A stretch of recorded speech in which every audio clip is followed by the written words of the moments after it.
Salmo 107, 10 a 16 diz assim: Assentaram-se nas trevas e na sombra mortal, aflitos, acorrentados, pois se rebelaram contra as palavras de Deus e desprezaram os desígnios do Altíssimo. Por isso ele os sujeitou a trabalhos pesados. Eles tropeçaram, e não houve quem os ajudasse. Na aflição, clamaram ao Senhor, e ele os salvou da tribulação em que se encontravam.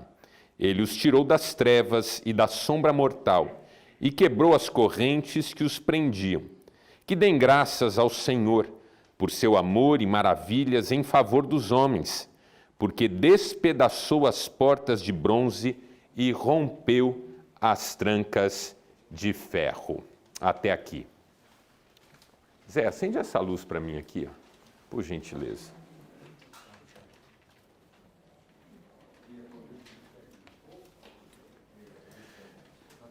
O nosso tema hoje é em busca de sentido. 3 perguntas sempre estiveram presentes na história da humanidade. Em qualquer cultura, em qualquer época, em qualquer lugar. A primeira pergunta, a mais óbvia, a que qualquer criança é capaz de elaborar: para onde nós vamos? Por quê? Porque cedo na vida a gente aprende a lidar com a verdade da morte. Eu já contei aqui uma história, quando meu pai faleceu, a minha mãe estava sentada no velório e o meu sobrinho de 2 anos se aproximou dela. Ele tinha 2 anos na época. E ele olhou para ela e falou: vovó, para onde o vovô foi? Aí minha mãe ficou impactada pela pergunta e respondeu do jeito que ocorreu a ela: vovô foi morar no céu. Ele pensou um pouquinho, olhou para baixo, olhou para cima, olhou para ela. Falou: quando é que ele volta? Aí ela disse: o vovô não volta mais, porque quem vai morar no céu não volta mais.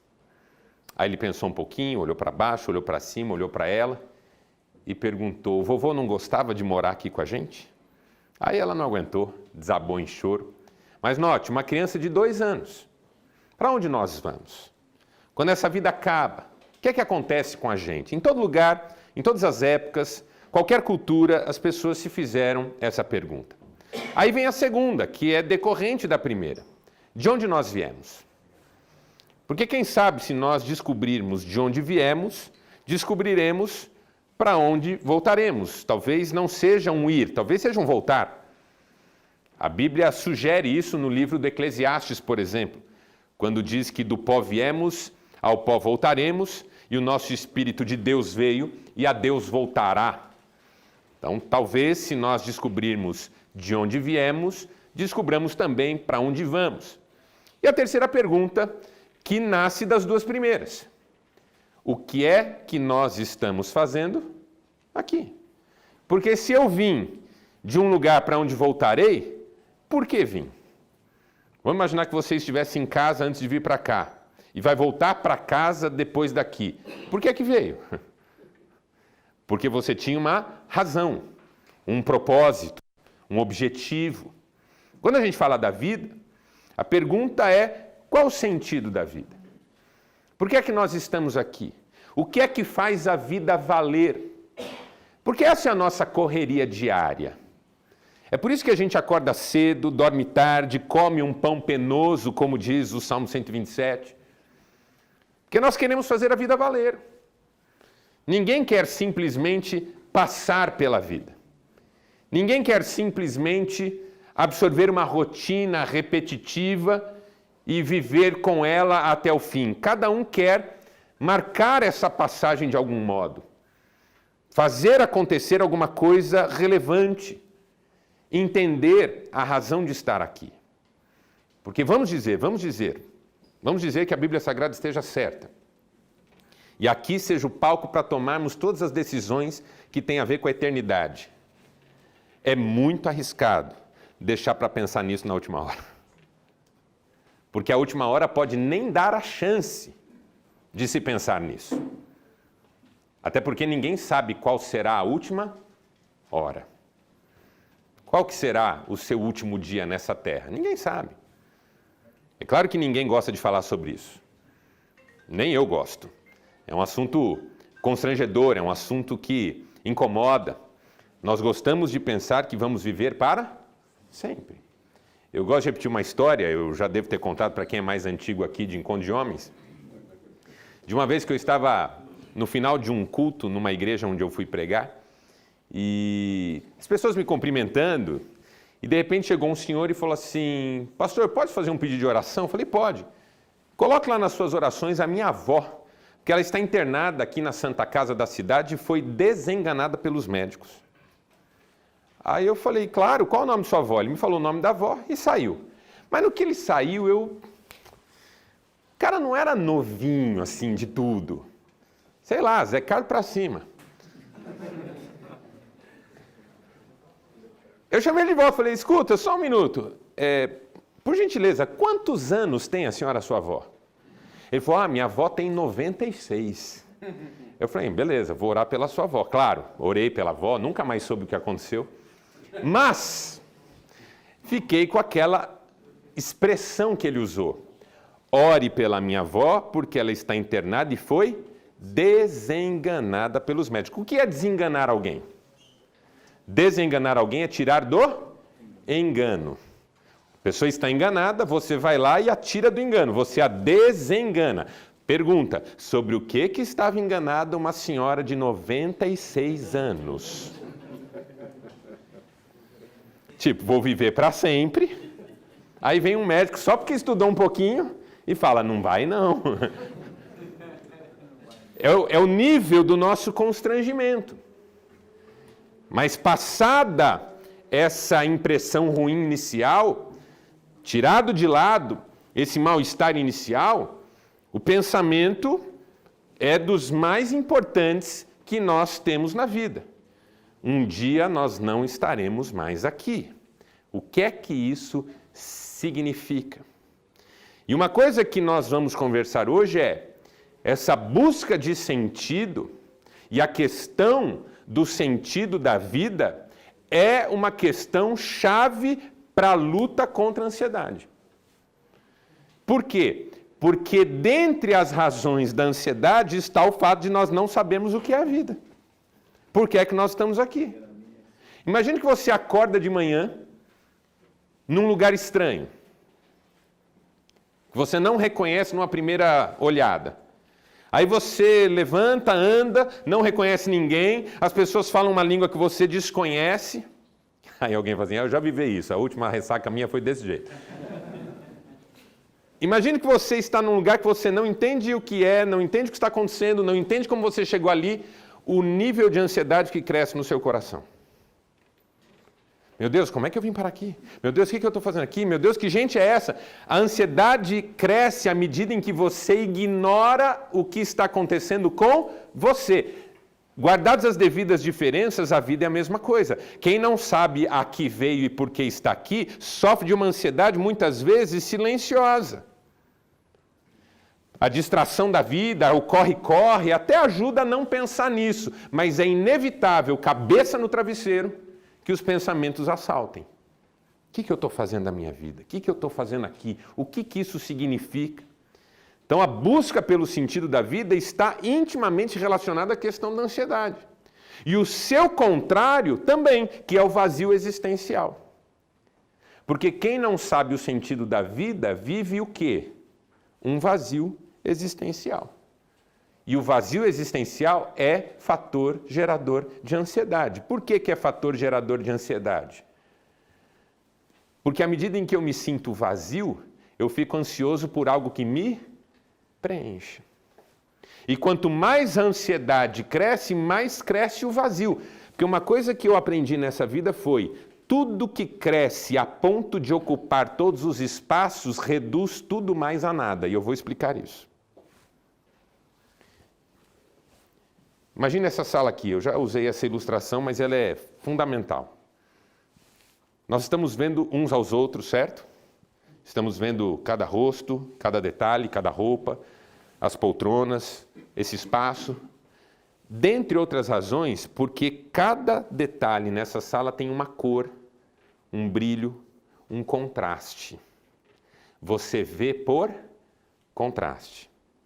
Imagine que nós pintássemos tudo aqui nessa sala, a pele de todo mundo, os fios de cabelo de todo mundo, os que tem, obviamente, as roupas de todo mundo, nós pintássemos de branco. Tudo de branco. Assim que tudo estivesse branco, o que teria acontecido? Tudo teria desaparecido. Entendeu? Quando você pinta tudo de branco, tudo desaparece, porque é no contraste que você enxerga. Assim é quando a ansiedade ocupa todos os espaços. Quando tudo é ansiedade, tudo é igual a nada. E o vazio aumenta, fica gigantesco. Por isso é preciso combater a ansiedade, porque o vazio é fator gerador de ansiedade, mas a ansiedade aumenta o vazio, num círculo vicioso, que faz com que a pessoa se afunde cada vez mais nesse poço. Para a gente entender isso, a primeira coisa que a gente tem que entender é o nosso mundo. Por quê? Porque o nosso mundo é um mundo cheio de gente vazia. Primeiro porque é um mundo de excessos. Esse mundo de excessos é marcado por dois fenômenos. O primeiro é o que a gente chama de pluralismo. O que é pluralismo? Excesso de oferta para pouca demanda. Isso é pluralismo. Você tem muita coisa envolvida com a mesma coisa. Como quando a minha mulher falou assim, amor, passa no supermercado, pega uma lata de molho de tomate, que eu quero fazer um macarrão e está sem molho. Aí eu fui no mercado. Cheguei no mercado, perguntei para a moça, escuta, onde eu acho um molho de tomate? Ela falou, naquela gôndola lá no fundo. Cheguei na gôndola lá no fundo, olhei, peguei o celular e liguei para minha mulher. Falei, escuta, qual molho? Porque tem com polpa, sem polpa, com casca, sem casca, com semente, sem semente, com açúcar, sem açúcar, para quem é diabético, para quem é intolerante à lactose, para quem tem problema mental. Ela falou, é esse aí, amor. O seu é esse. É uma infinidade. E nós estamos falando de molho de tomate. Você vai comprar um carro, é uma infinidade de opções. Qual comprar? Um é melhor no preço, outro é melhor nos acessórios, um tem marca melhor, o outro tem a revenda melhor, e você fica 3 meses escolhendo um carro para comprar. E aí quando compra, isso que é legal numa sociedade pluralista, assim que você compra, você é tomado da sensação de que fez um negócio errado. Sensação esta que é amplificada pelo miserável do seu cunhado. Porque você leva o carro pro cunhado ver, né? Ele vê, ele fala assim, carro novo, cunhado? Você fala, comprei, tá roubando, hein? Aquela coisa de cunhado. Posso olhar? Pode. Aí ele olha, dá aquela volta no carro, ali embaixo, entra, dá aquela passada de mão no volante, olha para cima, acende uma luz. Bonito. Quanto você pagou? Que é a pergunta que ele quer fazer desde que ele viu o carro. Quanto você pagou? Você fez 3 meses de pesquisa. Você visitou todas as concessionárias. Você tem um MBA em troca de carro. Você fala, paguei 60 mil. Ele fala, rapaz, se você tivesse conversado comigo, eu sei de um igualzinho por 55. Esse é o cunhado. Pluralismo. Você vai numa pizzaria, né? Traz o cardápio. O cara traz o cardápio, tem 150 sabores de pizza. Aí você fala pro garçom, escuta, qual que é a mais vendida? Ele fala, sai tudo igual. Ele fala, mas qual que é a boa? Ele fala, todas são boas. Aí você estuda o cardápio, eu fui numa pizzaria, eu já contei isso aqui, eu fui numa pizzaria que as pizzas tinham nome de ator, hollywoodiano e tal. Aí quando eu abri o cardápio, minha mulher falou, qual você quer? Eu falei, Angelina Jolie. E você? Ela falou, Brad Pitt. Aí eu fui olhar qual que era a Angelina Jolie. Era tanta coisa esquisita que eu fiquei, no final, comi o Brad Pitt também. Que era bem mais legal. A pizza era bem mais legal. Pensa na angústia de escolher num mundo que tem excesso de oferta para tudo. E a outra palavra, hiperatividade. O que é hiperatividade? É o modo da nossa relação com esse mundo de excessos. Porque na época dos nossos avós faziam uma coisa por vez. Assim, o seu avô sentava na varanda, abria o jornal e lia o jornal. E aí, quando a sua avó sentava do lado dele e falava assim, bem, precisa trocar o bujão de gás, ele fechava o jornal, olhava para ela e falava assim, deixa eu terminar de ler o jornal e a gente conversa. E abria o jornal e lia o jornal. Porque eles eram de uma geração em que se faz uma coisa por vez. Nós estamos acompanhando notícia no WhatsApp, no Facebook, nas páginas que nós assinamos, enquanto também ouvimos rádio, e a televisão também está ligada, e alguém está falando do nosso lado e a gente está respondendo. E se a pessoa para, o que a gente fala? Não, pode continuar, eu estou ouvindo. Mesmo que não esteja. Dirigindo, muitas vezes, e tentando ainda resolver outra coisa. Claro que para as mulheres é mais fácil do que para nós homens. Porque mulheres são o que nós chamamos psiquicamente de multifocais. Como elas foram criadas por Deus para gerar a vida, elas têm uma sintonia fina com vários aspectos da vida. Elas precisam proteger a vida que está sendo gerada dentro delas. É uma coisa psíquica e ao mesmo tempo orgânica. Então a mulher está lá falando ao telefone, fritando um ovo, embalando o carrinho do bebê e ainda corrigindo o marido que está fazendo uma coisa só e está fazendo errado, né? Para o homem já é mais complicado, ele foi criado por Deus para gerar a vida fora dele, então ele mira, ele foca, ele tem o alvo, é a conquista. Por isso que o homem é muito focado em desempenho. Fazer muitas coisas ao mesmo tempo não é fácil no universo masculino. Eu mesmo tenho muita dificuldade de fazer duas coisas ao mesmo tempo. Se eu estou fazendo uma, eu tenho que terminar para fazer outra. É difícil para mim fazer duas. O maior exemplo disso é quando eu vou ferver leite. Eu ponho o leite no fogão e fico assim, ó. A Cristiane fala assim, amor, pega um copo. Eu falo, só um minuto. Estou fervendo leite. Ela fala assim, não, amor, é só pegar. Eu falei, calma aí, tá terminando aqui. Amor, tá na sua frente. Calma, por favor, estou fervendo leite. Amor, é só te cobrar. Eu estou fervendo. É incrível. Eu estava esses dias numa praça, foi sensacional. Eu estava numa praça, esperando alguém que a gente ia tomar um café, e tinha dois casais com uma criança pequena. E as mulheres conversando, e junto com a criança, e os dois homens conversando, de repente as mulheres decidiram ir em algum lugar, e uma falou assim para o marido, bem, nós vamos até ali, você fica com o menino? Ele falou, fico, pode deixar. Aí elas foram, e os dois continuaram conversando, e o menino, sumiu. Mas eu vi onde o menino foi, ele estava nos brinquedos ali, que era um parque, estava nos lugares assim mais para trás, e os dois conversando. De repente as duas voltam. Sensacional. Ela fala assim, cadê o menino? Ele faz desse jeito, ó.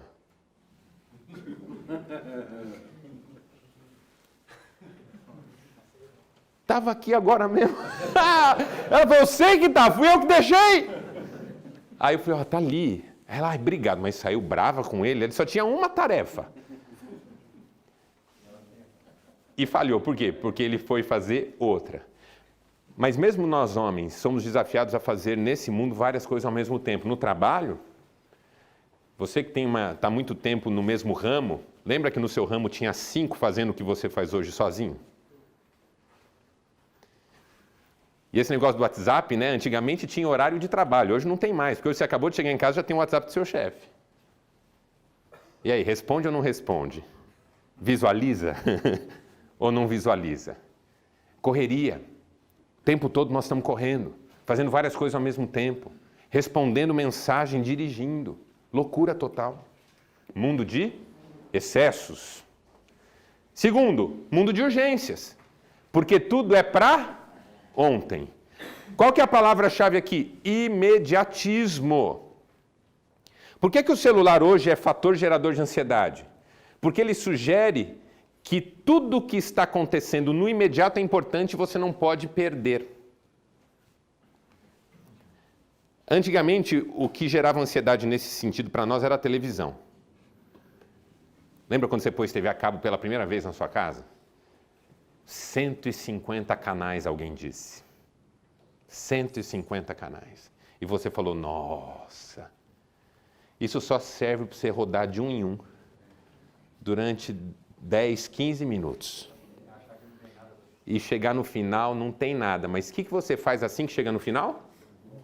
Volta do começo, porque enquanto você estava passando, vai que começou. Um programa interessante que vale a pena. É a mesma coisa no celular, é a mesma coisa na rede social. Tem que estar acontecendo alguma coisa legal por aí, em algum lugar, e eu não posso deixar de saber. Vibrou aqui, eu preciso pegar na hora, porque vai que é alguma coisa acontecendo, vai que é alguma coisa fazendo a vida valer. Eu preciso ver rápido, eu preciso responder rápido, eu preciso ter um contato com o imediato. Terceiro, um mundo de aparências. Pô, como pensar no sentido da vida no mundo de aparências? No mundo em que a gente compra o que a gente não pode pagar, coisas que a gente não precisa ter, para mostrar para a gente que está pouco se lixando para nós. Como buscar sentido num mundo assim? Que as pessoas valem o que vestem, que as pessoas valem o carro que dirigem, independentemente se elas ganharam isso licitamente ou ilicitamente, se está pago ou não está pago. As pessoas valem os restaurantes que elas frequentam. O sentido da vida no mundo de aparências é complicado. Por quê? Porque a vida é feita para mostrar e não para ser vivida. Esses dias eu fiquei pasmo. Um aplicativo nas redes sociais que permite a você fazer montagens de fotos suas de modo a sugerir uma viagem que você não fez. Tipo, olha eu na Torre Eiffel. Sabe aquela foto assim na Torre Eiffel, fingindo que está tocando na Torre Eiffel? Aí uma na frente de uma praia lá na costa italiana. Aí você foi, fui. Quando? Ah, esses tempos atrás. Não, mas parece que eu não vi você sair nem voltar. É, eu sou discreto. Estou vendo que é discreto. Está tudo lá no Facebook, tudo forjado. Porque a vida não é mais para ser vivida, ela é para ser mostrada. Antigamente a gente falava que o ser era melhor que o ter. Hoje a gente fala que o ser é melhor que o parecer. Porque as pessoas não estão tão preocupadas em ter, estão mais preocupadas em mostrar. E quarto, um mundo de maldades. Porque eu não sei se você também assusta com a maldade humana. Mas é uma coisa assustadora. Parece que só aumenta. E aí a gente fica pasmo, todo mundo, diante da mulher que esquartejou o próprio filho. Do sujeito que estuprou a própria filha. Do outro que entrou atirando num lugar e matou 20. E assim, no mundo em que as guerras sempre fizeram parte, a gente começa a ter a violência banal, a violência gratuita, a violência sem razão de ser. Um mundo em que o pecado já não é mais tratado como pecado, mas a consequência é trágica. Por quê? Porque quando o pecado não é tratado como pecado, a maldade se torna mais intensa. Quando você não corta a grama, dificilmente você cuida do meio ambiente. Se você não tem uma vida moral, dificilmente você vai ajudar a diminuir a maldade no mundo. É um mundo de maldades. Um mundo cheio de gente vazia. E quais são os sintomas? Primeiro, perda da motivação. Quando você não sabe qual é o sentido da vida e vive num mundo confuso, a primeira coisa que você perde é a motivação. Ah, quer saber? Quantas vezes você já não disse ou já não ouviu alguém dizer, quer saber? Estou pouco me lixando.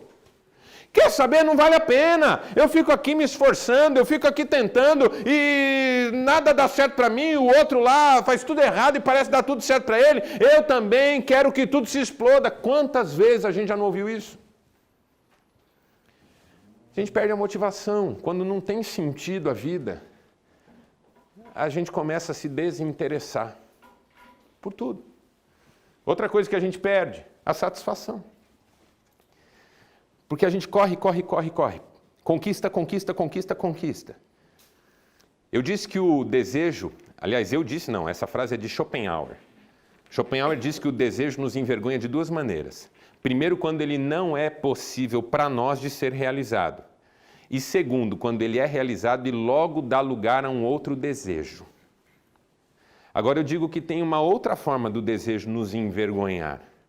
O desejo nos envergonha à medida em que nós conquistamos e já não temos nem tempo de desfrutar. Entendeu? Não é só porque tem outro desejo no lugar. Não é porque nós não realizamos, porque realizamos. Mas porque a correria é tão grande que aquilo que foi conquistado não é desfrutado. A gente não tem a experiência do contentamento, da satisfação.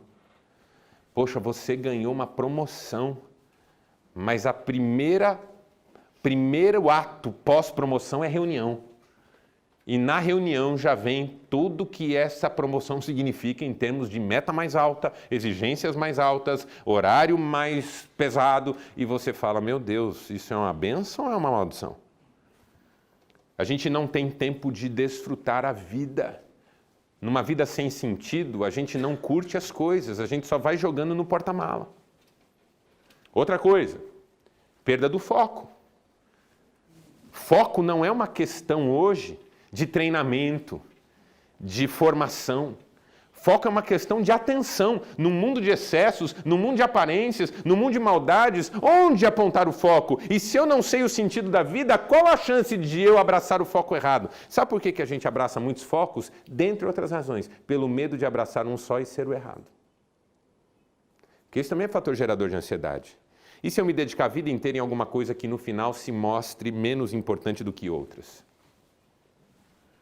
É assim quando uma pessoa deixa essa vida, por exemplo. Quantas não vão cheias de ressentimento, porque se dedicaram a vida toda a algo que no final percebem que não era o mais importante. Perda do foco. E por último, a perda de si mesmo no mundo. Quando a pessoa, enfim, não tem nenhuma noção de sentido da vida, o sentimento que ela alimenta, e você já deve ter sentido isso em algum momento da sua história, é um sentimento de deslocamento. Tipo, eu não faço parte desse mundo. O que é que eu estou fazendo aqui? O que aconteceu? Lembra do Raul Seixas, Pare o Mundo que eu quero descer? É assim que a pessoa se sente, sem uma conexão com o mundo à sua volta. Você tem um filho adolescente que está tão perdido de si mesmo no mundo que ele não tem conexão com nada. Ele fica no quarto dele e você fala, filho, vai brincar com seus amigos. Ele não tem amigos com os quais vale a pena brincar. Você diz, filho, vai estudar. Ele não vê razão para estudar. Você, filho, vai jogar uma bola. Ele não quer jogar bola, ele nem gosta de jogar bola. Você fala, filho, vamos ver um jogo do Corinthians. Aí você acabou de zoar, né? Estragou o menino de vez. E eu sou corintiano, hein? Filho, vamos viver. E ele não quer viver. Por quê? Porque ele não tem uma sensação de conexão com o mundo. Ele não sente que a vida é uma dádiva, ele sente que a vida é um fardo. Ele não quer morrer. Porque como nós vimos na palestra passada, é a tristeza que conduz ao desejo de morrer. Porque é um desejo de sair da tristeza. O pior de quem não tem sentido na vida é que não quer viver. Não é que quer morrer, mas só não quer viver. Porque viver é arrastar. Viver é... Tô aqui. Ah, mas vamos fazer alguma coisa legal? O quê? A vida não tem sentido. Como vencer o vazio existencial e dar um golpe na ansiedade? Alguns passos. Primeiro, praticar a solitude contemplativa. Eu vou te dar uma ideia hoje. Pratique a solitude contemplativa.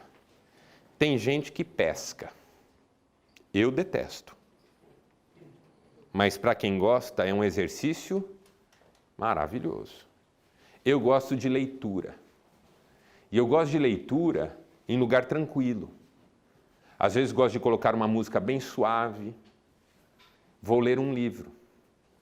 Enquanto eu estou nas páginas daquele livro, o mundo está acontecendo, mas eu não preciso estar conectado. Eu estou conectado com aquele momento. Quando eu vou ler a Bíblia, quando eu vou fazer minhas orações. Não dá para fazer oração e ainda ficar no WhatsApp. Até porque, até onde eu sei, Deus não tem WhatsApp. Então, não. Uma vez, abrindo um culto, eu disse assim: pessoal, por favor, desliguem os celulares, porque Deus tem muitas formas de falar conosco, mas uma delas não é através do seu celular. Então pode desligar tranquilo, que não vai prejudicar você. A não ser que você seja médico e esteja de plantão, pode desligar, que não vai matar ninguém ficar 30 minutos, 40 minutos, 1 hora que seja, sem ficar vendo o que está acontecendo no mundo. Praticar solitude contemplativa significa você conseguir estar sozinho com o momento, não precisa estar acompanhado do mundo inteiro. Pode ser a leitura de um livro, pode ser uma oração, pode ser um momento de pescaria, pode ser um momento de contemplar a natureza e reorganizar os pensamentos, pode ser inclusive um momento a sós com a pessoa que você ama. Aquela coisa de sair com a esposa e dizer: hoje vamos ser só nós dois e eu quero olhar olho no olho, vamos deixar o celular em casa? Às vezes eu e o Cristiane combinamos isso, vamos deixar o celular em casa? Por quê? Porque tem gente que não aceita que você fique a sós com você mesmo. Mas isso é de uma importância fundamental se você quer romper com esse ciclo de ansiedade. Ser capaz. Eu digo que a solitude é uma coisa tão importante na vida que ela é sinal de sanidade, porque uma das marcas da insanidade mental e emocional é a pessoa não ser capaz de ficar sozinha com ela mesma. Ela começa a entrar em surto, ela começa a ter pensamentos obsessivos. Quando você consegue parar e falar assim: bom, está tudo bem, o que quer que esteja acontecendo, está acontecendo lá fora, esse momento é o momento que eu vou guardar para mim. Eu tenho um amigo que gosta de fazer massagem. Aí ele vai e fica lá, é um momento dele. Às vezes a esposa vai com ele, fica lá, faz massagem também.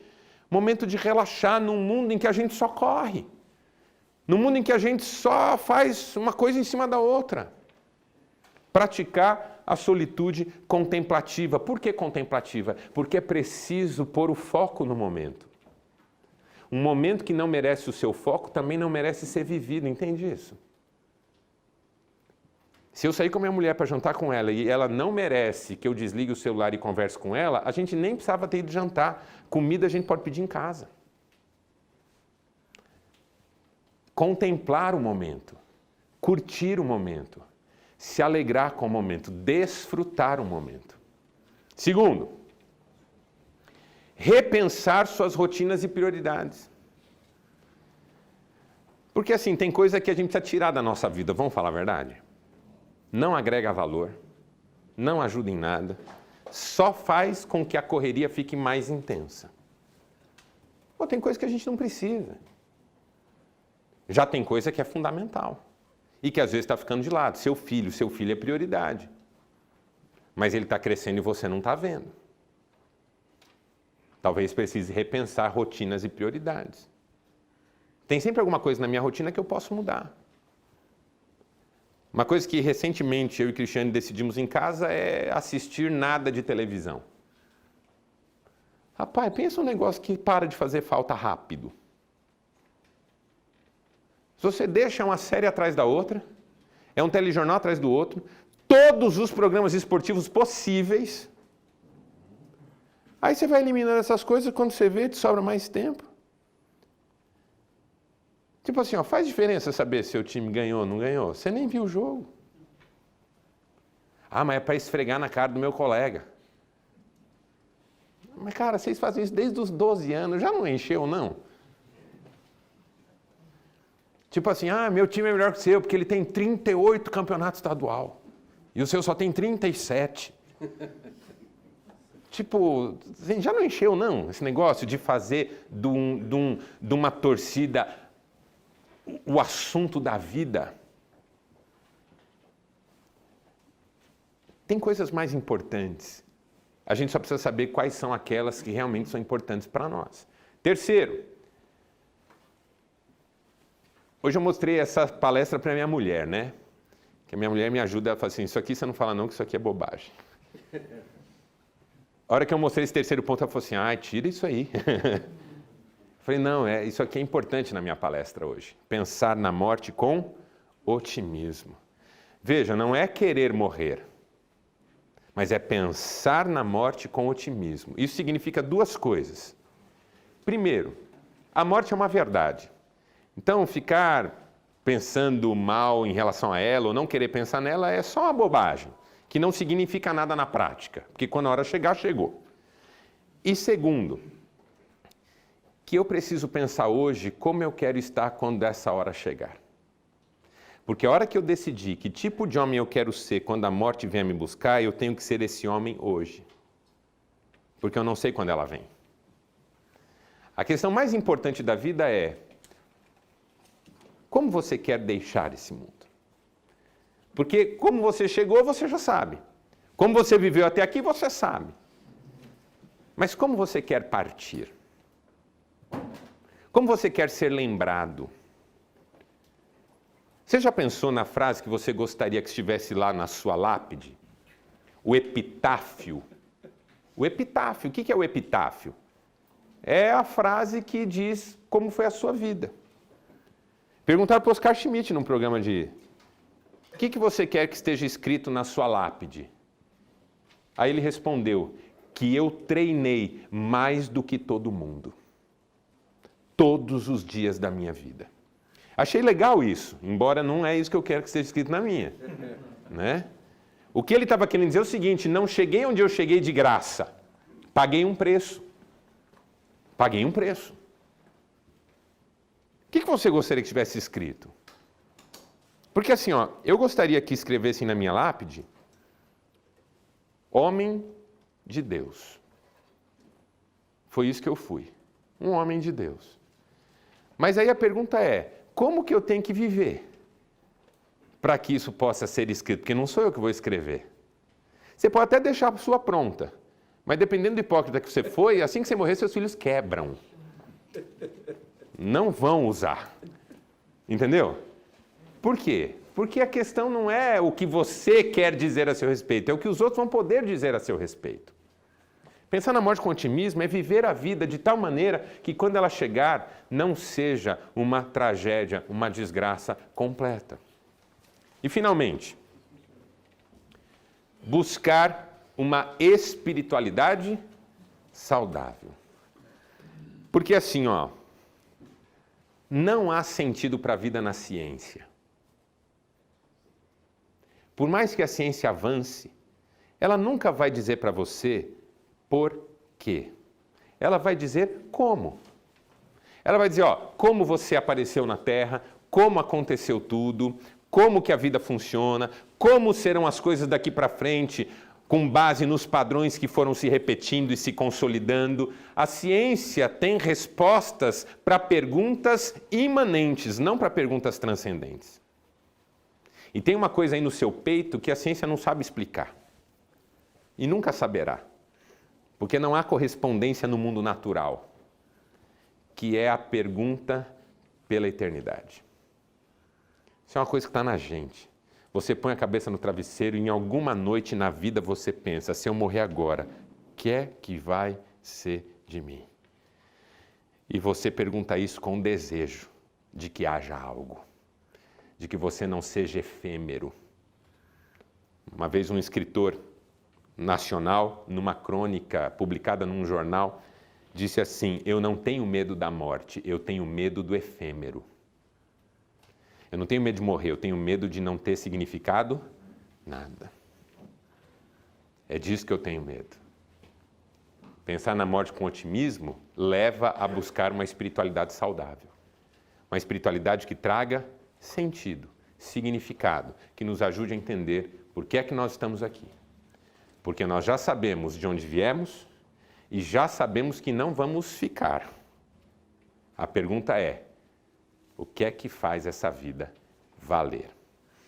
Há alguns anos eu li um livro chamado Em Busca de Sentido, de um autor chamado Viktor Frankl. Ele é psicólogo e ele ficou 3 anos num campo de concentração nazista por ter ascendência judaica. Esse livro, Em Busca de Sentido, é fruto da experiência dele de 3 anos num campo de concentração. 3 anos usando a mesma bota, 3 anos comendo a mesma comida, dormindo no mesmo colchão que apodrecia a cada ano.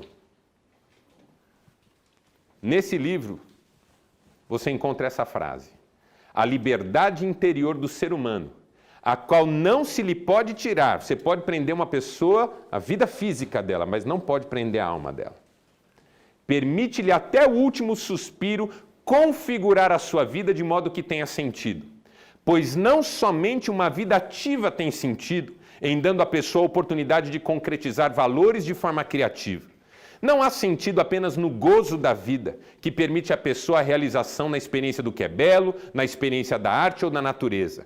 Também há sentido naquela vida que dificilmente oferece uma chance de se realizar criativamente e em termos de experiência, mas que lhe reserva uma possibilidade de configurar o sentido da existência, precisamente na atitude com que a pessoa se coloca face à restrição forçada de fora sobre o seu ser. Em outras palavras,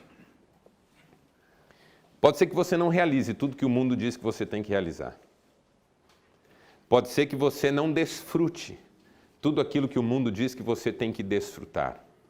Mas uma coisa o mundo não pode tirar de você: o privilégio de viver uma vida com sentido, que faça sentido e que deixe uma marca bonita na vida de outras pessoas. Vamos ficar em pé e vamos fazer uma oração.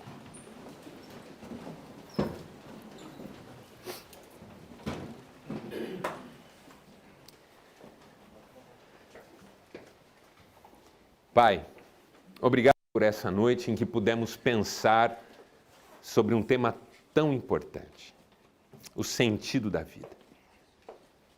Nós temos a vida, mas queremos vivê-la com significado, com razão, com propósitos. Somos homens com propósitos, porque sabemos o que é prioridade na nossa vida.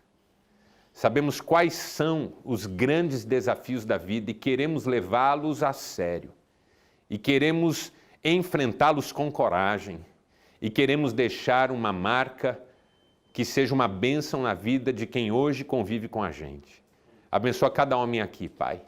Alguns andam ansiosos, alguns andam tensos, nervosos. Que cada um possa pôr a cabeça no travesseiro hoje e refletir. Que cada um possa praticar a solitude contemplativa. Que cada um possa repensar rotinas e prioridades. Que cada um possa pensar na morte com esse otimismo que diz: um dia ela vai chegar e eu estarei pronto e minha vida terá valido a pena. E que cada um possa buscar o Senhor numa vida espiritual que também faça sentido num mundo que transformou a espiritualidade em produto. É a minha oração por mim e por esses homens que aqui estão, pelas nossas famílias, em nome de Cristo. Amém e amém. Deus te abençoe. Até próxima terça, se Deus quiser. Valeu!